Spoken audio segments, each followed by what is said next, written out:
नमस्कार, आप सुन रहे हैं एशियाविल हिंदी का ये डेली पॉडकास्ट। मैं हूं अनीता और मैं आपको सुनाऊंगी कोरोना वायरस पर देश दुनिया का ताजा अपडेट।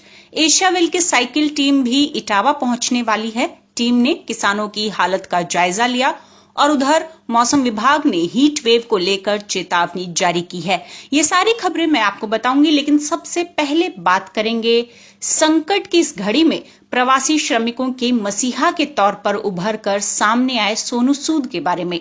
इस दिशा में आज उन्होंने एक कदम और आगे बढ़ा दिया है।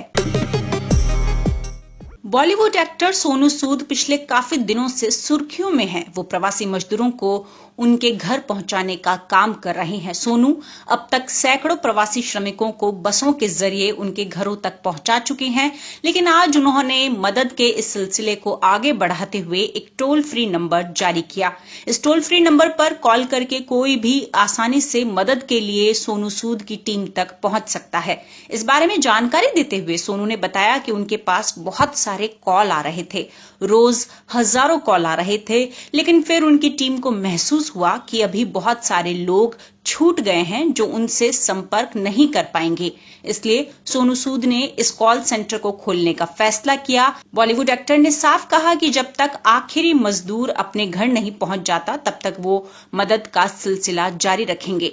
इससे पहले भी सोनू सूद डॉक्टर्स और मेडिकल स्टाफ के इस्तेमाल के लिए अपना जुहू स्थित 6 मंजिला होटल भी दे चुके हैं।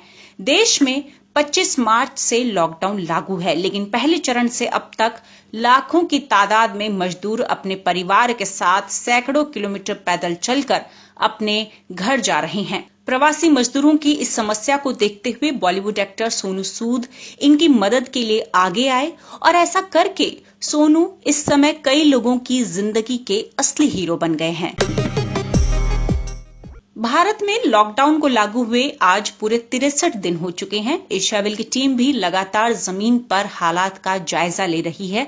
हमारे संवाददाता श्रुतिल लाल और दिव्युत दास दिल्ली से अलग अलग रास्तों के जरिए लखनऊ तक का सफर तय कर रहे हैं। आज छठे दिन एशियाविल की साइकिल टीम शिकोहाबाद से इटावा के लिए निकल पड़ी। शिकोहाबाद से निकलने के कुछ देर बाद ही हाईवे पर टीम को कुछ ऐसे लोग मिले जो सड़क किनारे खड़े होकर प्रवासी मजदूरों को मदद पहुंचा रहे हैं। ये लोग 15 अप्रैल से लगातार हर रोज ये काम कर रहे हैं।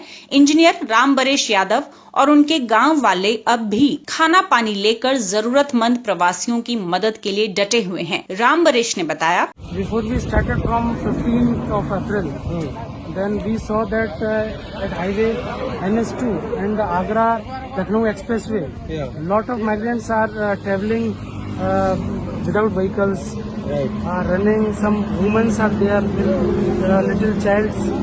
So we thought our village peoples and all the areas people that we want to do something for that those peoples who have no vehicles or bicycles and somebody have motorcycles also. So we started some this. आगे बढ़ने पर Asiaville की team ने जाना कि इस तरफ के इलाकों में लॉकडाउन ने किसानों की कमर तोड़ दी है। किसान उमेश चंद्र ने बड़ी उम्मीद से अपने खेतों में खरबूजा बोया था। पैदावार अच्छी रही, लेकिन लॉकडाउन की सीधी मार पड़ी और खरबूजा खेतों में ही सड़ने लगा। उमेश चंद्र ने बताया, फसल हमारा भाई जो है कोरोना हमारे बिल्कुल बेकार हो गया है। खरबूजा था, इसमें 2 पैसे नहीं मिले हमको, जो है हम बहुत परेशान हो गए इससे। बताइए, एक मंडी नहीं खुल रही? नहीं, मंडी खुली नहीं। खरबूजा जाने के लिए कहूँ जो है जगह नहीं मिलती थी, रोक लगा देते जगह जगह पर, जो रोकती पुलिस वाले कड़े नहीं देते थे। तो कितना रुपए का बर्बादी हुआ? हमारा 50-60 हजार रुपए का इसमें खरबूजा होता हमारा, 60 हजार रुपए का। हाँ, हमको जो 20 हजार रुपए तक नहीं मिला, कुछ मिला ही नहीं है, सड़ गया, इसमें जुतवा दिया मैंने इसलिए। इतना ही नहीं, मंडी बंद होने के चलते किसान उपज को बेचने बाजार नहीं जा सकते और ऐसे में सड़क किनारे सब्जी फैलाकर ग्राहकों का इंतजार कर रहे हैं। एक किसान ने बताया, फसल तो बढ़िया है पर कोई कीमत नहीं उसकी। कोई कीमत नहीं है। कितने के बिक रही है लौकी? लौकी रुपये 1 रुपया किलो। 1 रुपए किलो? हाँ। पिछले साल कितना था? 15 रुपये किलो। 15 रुपए किलो।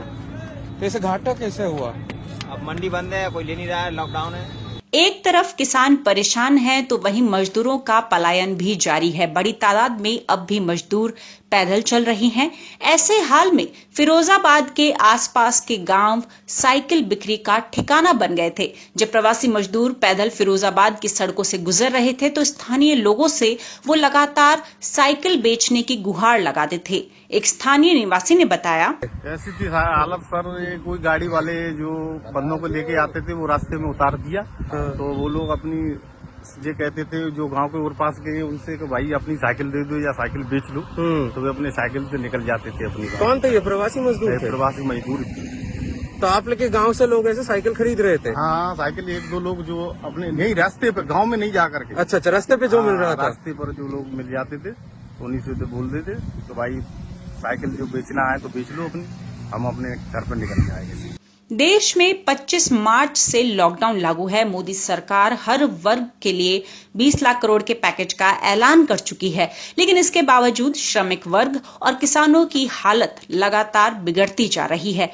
हमारी टीम आगे बढ़ रही है। आप दिव्युद और श्रुतिन की लाइव रिपोर्टिंग एशियाविल हिंदी के पेज पर भी पढ़ सकते हैं।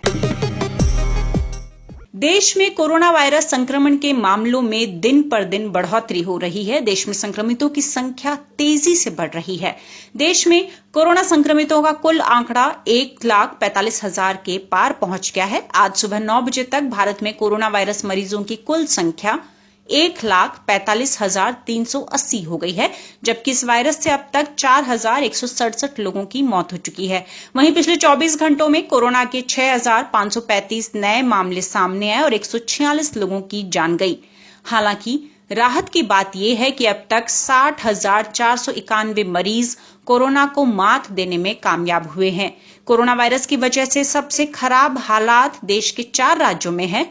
महाराष्ट्र, तमिलनाडु, गुजरात और दिल्ली में कोरोना वायरस के सबसे ज्यादा मामले हैं। इन चारों राज्यों में 1 लाख के करीब कोरोना वायरस के मामले दर्ज किए जा चुके हैं, जो देश के कुल मामलों का लगभग 68% है। महाराष्ट्र में कोरोना से सबसे बुरा हाल है। महाराष्ट्र में आज सुबह तक 52,000 का आंकड़ा पार हो चुका है, तो वहीं तमिलनाडु में कोरोना के कुल मामलों की संख्या 17,000 के पार चली गई और गुजरात में यह आंकड़ा 15,000 के करीब पहुंच गया। देश की राजधानी दिल्ली में भी कोरोना वायरस संक्रमण के मामले लगातार बढ़ते जा रहे हैं। यहां कोरोना के मामले बढ़कर 14,465 हो गए हैं। इसके अलावा राजस्थान में 7,476 और उत्तर प्रदेश में 6,548 लोग कोरोना की चपेट में आ चुके हैं।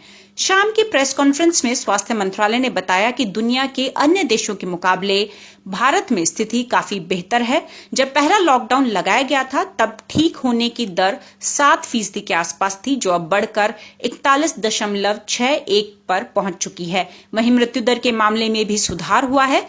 पहले मृत्यु दर 3.03% थी, जो अब घटकर 2.87% हो गई है। भारत में प्रति लाख आबादी पर 10.7 मामले दर्ज किए गए। कोरोना वायरस पूरी दुनिया में कहर मचा रहा है। दुनिया भर में 55 लाख से ज्यादा कोरोना के मामले अब तक सामने आ चुके हैं। जॉन्स हॉपकिंस यूनिवर्सिटी के आंकड़ों के मुताबिक 188 देशों के 55,12,000 लोग कोरोना की चपेट में आ चुके हैं। वहीं 3,46,000 लोगों की मौत हो चुकी है। अमेरिका में हालात बदतर हो चुके हैं। वहां से कोरोना संक्रमण के 16,62,768 मामले सामने आ चुके हैं, जबकि 98,223 लोगों की जान कोरोना ने ली है। ब्राजील लैटिन अमेरिका का एपिसेंटर बना हुआ है। यहां कोरोना संक्रमितों की संख्या 3,74,000 को पार कर गई। वहीं तीसरे नंबर पर रूस है। रूस में 3,62,000 से ज्यादा लोग कोरोना संक्रमित पाए गए हैं। हालांकि मौतों की संख्या के मामले में ब्रिटेन अब भी दूसरे नंबर पर बना हुआ है। ब्रिटेन में कोरोना ने 36,996 लोगों की जान ली। उधर पाकिस्तान में भी कोरोना के मामले बढ़ते जा रहे हैं। पाकिस्तान में अब तक कोरोना संक्रमित लोगों की संख्या 57,000 को पार कर गई। वहां लॉकडाउन में फिलहाल छूट है, लेकिन खबरों के मुताबिक वहां एक बार फिर पाबंदियों को कड़ा किया जा सकता है। देश एक तरफ कोरोना वायरस संकट से जूझ रहा है, तो वहीं प्रचंड गर्मी का सितम भी जारी है। कई राज्यों में तापमान 45 डिग्री को पार कर गया। राजस्थान के चूरू शहर में तापमान 47 डिग्री को पार कर गया, तो वहीं दिल्ली के पालम में भी सोमवार को 46 डिग्री तापमान दर्ज किया गया। गर्म लू के थपेड़ों से बेहाल लोग बेचैनी से मॉनसून का इंतजार कर रहे हैं, लेकिन अगले कुछ दिनों तक गर्मी और लू से राहत मिलने के आसार नहीं हैं। मौसम विभाग ने साफ कर दिया है कि अगले 2 दिन लू का सितम दिल्ली से लेकर पंजाब, हरियाणा, पश्चिमी उत्तर प्रदेश और उत्तरी राजस्थान में जारी रहेगा। मध्य भारत के राज्यों में भी 28 मई तक स्थिति ऐसी ही बनी रहेगी। 28 मई तक हरियाणा, चंडीगढ़, दिल्ली, राजस्थान, उत्तर प्रदेश, ईस्ट मध्य प्रदेश और विदर्भ में भीषण गर्मी और लू का प्रकोप होगा, जबकि पंजाब, छत्तीसगढ़, ओडिशा, गुजरात, मध्य महाराष्ट्र, मराठवाड़ा, अंदरूनी आंध्र प्रदेश, तेलंगाना, बिहार और झारखंड राज्यों में भी आम लोग भयंकर गर्मी से परेशान रहेंगे। वहीं महाराष्ट्र के नागपुर में भी पारा 47 डिग्री को पार कर गया, जिसके बाद क्षेत्रीय मौसम विज्ञान केंद्र नागपुर के वैज्ञानिक ML साहू ने कहा कि 3 दिनों के लिए विदर्भ के लिए रेड अलर्ट जारी किया गया है। 5वें दिन से तापमान के नीचे जाने की उम्मीद है। उन्होंने कहा कि पश्चिमी और पूर्वी मध्य प्रदेश में 2 दिन के लिए रेड अलर्ट जारी किया गया है। यहां 3 दिन बाद तापमान में गिरावट दर्ज की जाएगी, तो वहीं छत्तीसगढ़ में 2 दिन के लिए ऑरेंज अलर्ट जारी किया गया है। हालांकि इस बीच मौसम विभाग के मुताबिक 28 मई के बाद से उत्तर भारत में गर्मी का प्रकोप कम हो सकता है। 28-29 मई को मौसम विभाग ने बारिश और हल्की तूफान का अनुमान लगाया है। साथ ही पूर्वोत्तर के राज्यों में भारी बारिश का अनुमान है। वहीं केरल और दक्षिणी कर्नाटक में भी हल्की बारिश हो सकती है। फिलहाल के इस पॉडकास्ट में इतना ही। देश और दुनिया की बाकी खबरें देखने, पढ़ने और सुनने के लिए आप बने रहिए एशियाविल हिंदी के साथ। नमस्कार।